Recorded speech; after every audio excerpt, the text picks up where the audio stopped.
Chapter CVI. The Judge. We remember that the Abbé Busoni remained alone with Noirtier in the chamber of death, and that the old man and the priest were the sole guardians of the young girl's body.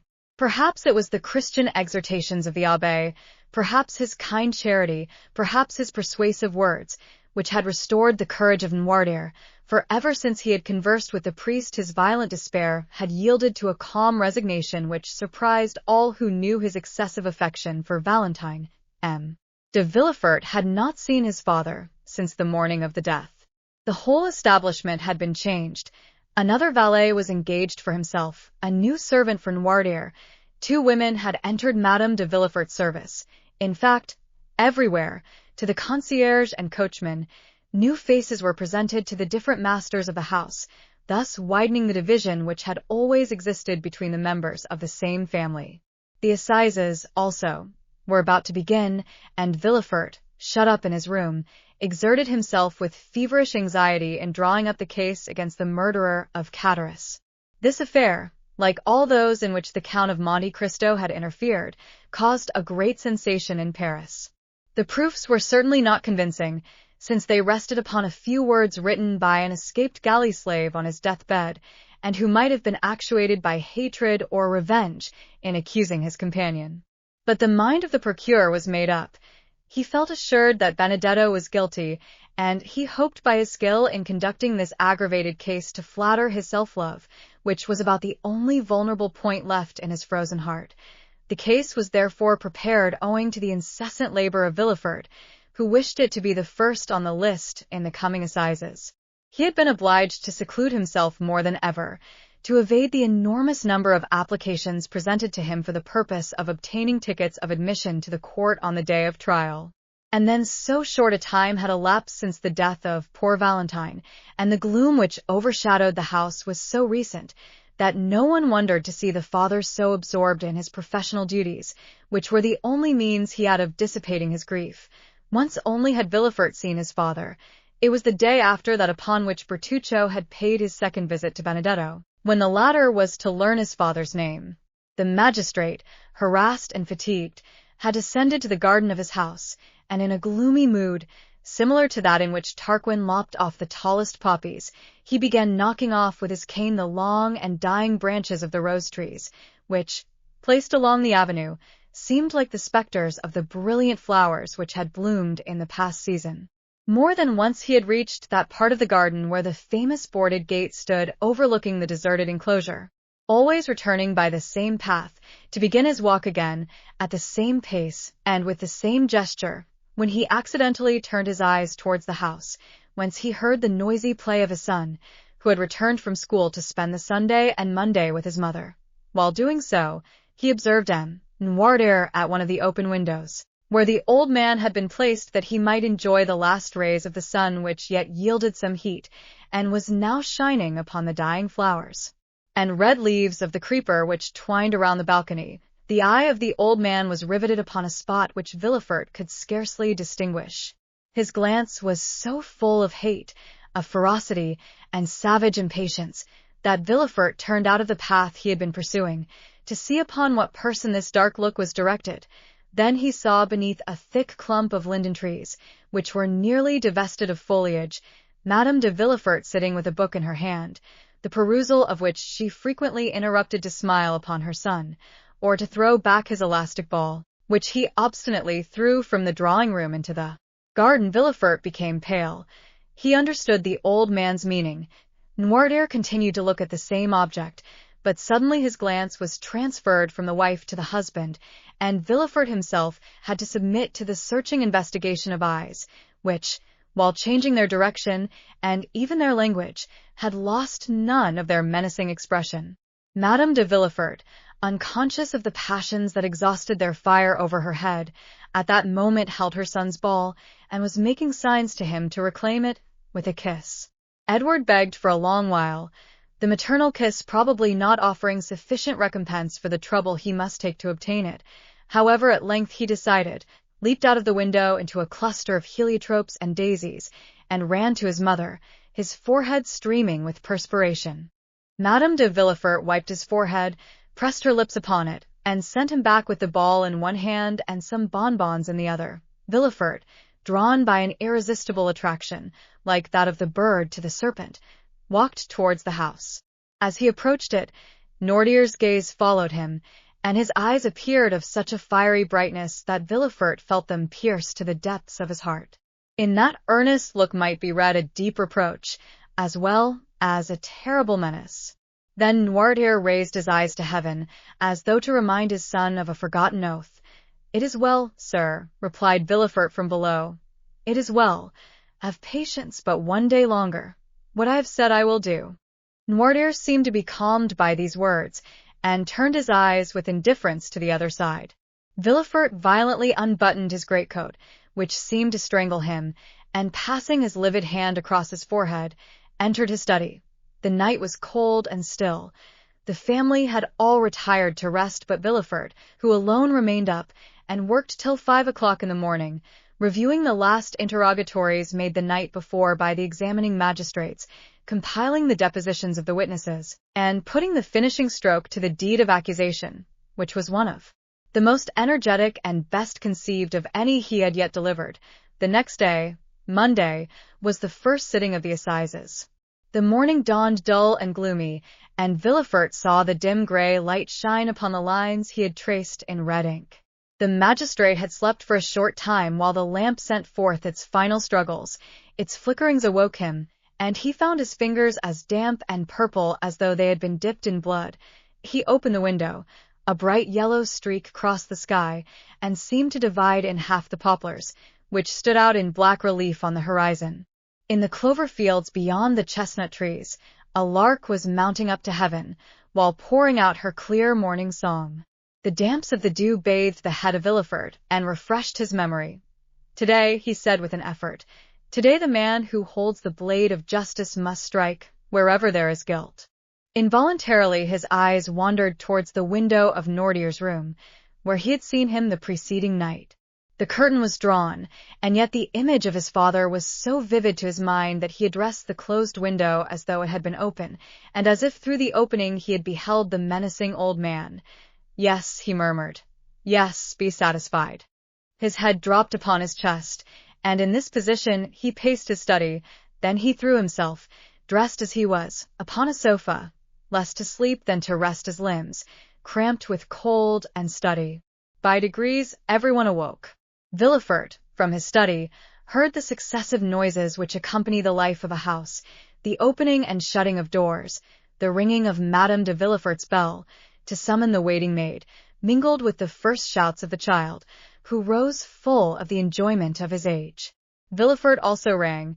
His new valet brought him the papers, and with them a cup of chocolate. "What are you bringing me?" said he. "A cup of chocolate. I did not ask for it. Who has paid me this attention?" "My mistress, sir. She said you would have to speak a great deal in the murder case, and that you should take something to keep up your strength." And the valet placed the cup on the table nearest to the sofa, which was, like all the rest, covered with papers. The valet then left the room. Villefort looked for an instant with a gloomy expression. Then, suddenly, taking it up with a nervous motion, he swallowed its contents at one draught. It might have been thought that he hoped the beverage would be mortal, and that he sought for death to deliver him from a duty which he would rather die than fulfill. He then rose, and paced his room with a smile it would have been terrible to witness. The chocolate was inoffensive, for M. de Villefort felt no effects. The breakfast hour arrived, but M. de Villefort was not at table. The valet re-entered. "Madame de Villefort wishes to remind you, sir," he said, "that 11 o'clock has just struck, and that the trial commences at 12. "Well," said Villefort, "what then?" "Madame de Villefort is dressed. She is quite ready, and wishes to know if she is to accompany you, sir." "Where to?" "To the Palais." "What to do?" "My mistress wishes much to be present at the trial." "Ah," said Villefort, with a startling accent. "Does she wish that?"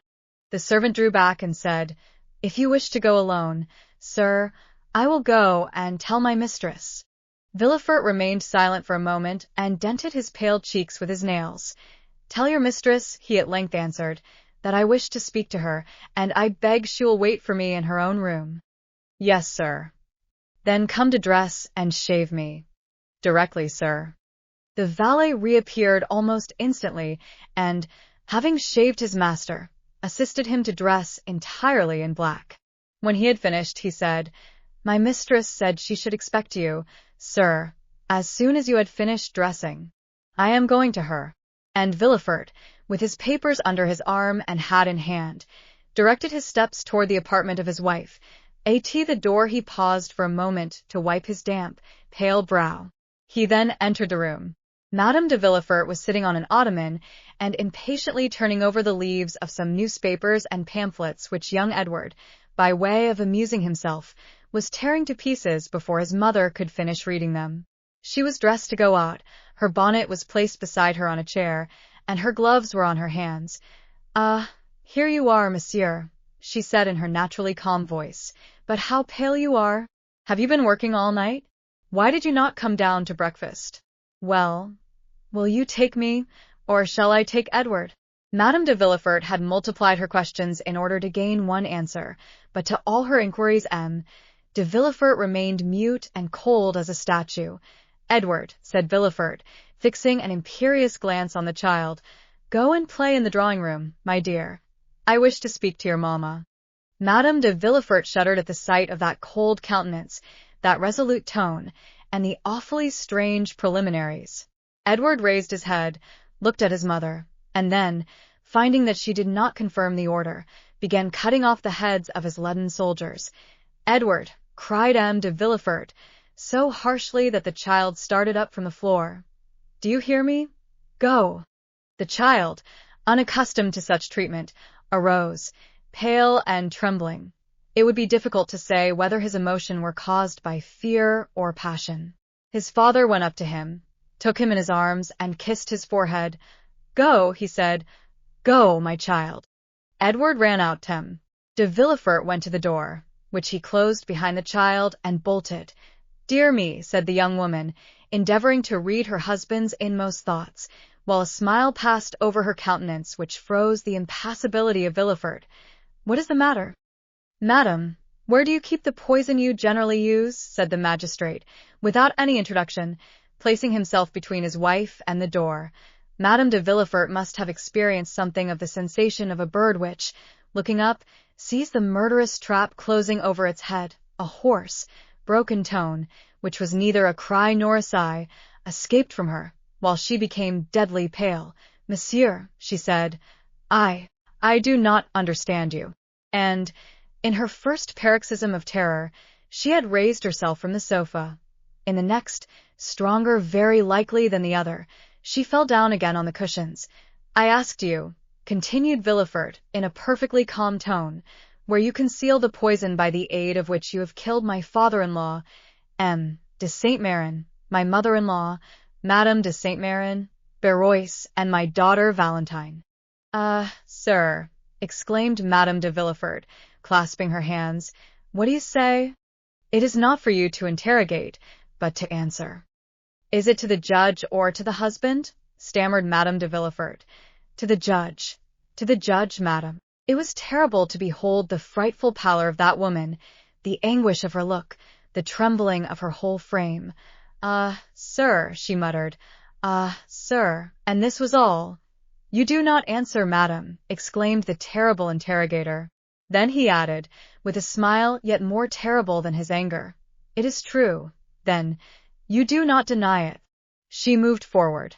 "And you cannot deny it," added Villefort, extending his hand toward her, as though to seize her in the name of justice. "You have accomplished these different crimes with impudent address, but which could only deceive those whose affections for you blinded them. Since the death of Madame de Saint-Méran, I have known that a poisoner lived in my house. M. d'Avrigny warned me of it. After the death of Barrois, my suspicions were directed towards an angel, those suspicions which, even when there is no crime, are always alive in my heart. But after the death of Valentine, there has been no doubt in my mind, madame, and not only in mine, but in those of others. Thus your crime, known by two persons, suspected by many, will soon become public, and, as I told you just now, you no longer speak to the husband, but to the judge." The young woman hid her face in her hands. "Oh, sir," she stammered, I beseech you, do not believe appearances. Are you, then, a coward? Cried Villefort, in a contemptuous voice. But I have always observed that poisoners were cowards. Can you be a coward, you, who have had the courage to witness the death of 2 old men and a young girl murdered by you? Sir, can you be a coward? Continued Villefort with increasing excitement. You, who could count one by one the minutes of 4 death agonies? You, who have arranged your infernal plans and removed the beverages with a talent and precision almost miraculous? Have you, then, who have calculated everything with such nicety, have you forgotten to calculate one thing? I mean, where the revelation of your crimes will lead you to? Oh, it is impossible.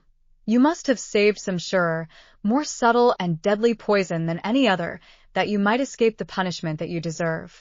You have done this, I hope so, at least. Madame de Villefort stretched out her hands and fell on her knees. I understand, he said. You confess, but a confession made to the judges, a confession made at the last moment, extorted when the crime cannot be denied, diminishes not the punishment inflicted on the guilty. The punishment, exclaimed Madame de Villefort. The punishment, monsieur?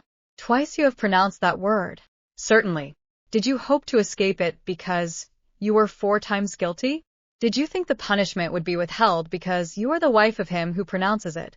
No, madam, no. The scaffold awaits the poisoner, whoever she may be, unless, as I just said, the poisoner has taken the precaution of keeping for herself a few drops of her deadliest poison. Madame de Villefort uttered a wild cry, and a hideous and uncontrollable terror spread over her distorted features. Oh, do not fear the scaffold, madam, said the magistrate. I will not dishonor you, since that would be dishonor to myself. No, if you have heard me distinctly, you will understand that you are not to die on the scaffold. No, I do not understand. What do you mean? Stammered the unhappy woman, completely overwhelmed. I mean that the wife of the first magistrate in the capital shall not, by her infamy, soil an unblemished name, that she shall not, with one blow, dishonor her husband and her child. No, no, oh no. Well, madam, it will be a laudable action on your part, and I will thank you for it. You will thank me for what? For what you have just said. What did I say? Oh, my brain whirls, I no longer understand anything. Oh, my God, my God. And she rose, with her hair disheveled and her lips foaming. Have you answered the question I put to you on entering the room? Where do you keep the poison you generally use, madam? Madame de Villefort raised her arms to heaven, and convulsively struck one hand against the other. No, no, she vociferated. No, you cannot wish that. What I do not wish, madam, is that you should perish on the scaffold. Do you understand? Asked Villefort. Oh, mercy, mercy, monsieur. What I require is that justice be done. I am on the earth to punish, madam, he added, with a flaming glance. Any other woman, were it the queen herself, I would send to the executioner. But to you I shall be merciful. To you I will say, have you not, madam, put aside some of the surest, deadliest, most speedy poison? Oh, pardon me, sir, let me live. She is cowardly, said Villefort. Reflect that I am your wife. You are a poisoner. In the names of heaven. No. In the name of the love you once bore me. No, no. In the name of our child. Ah, for the sake of our child, let me live.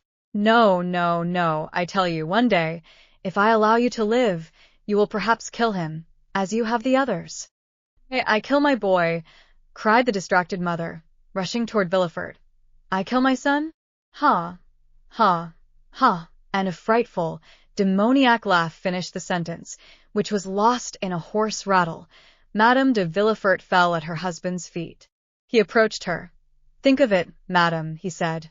If, on my return, justice has not been satisfied, I will denounce you with my own mouth and arrest you with my own hands.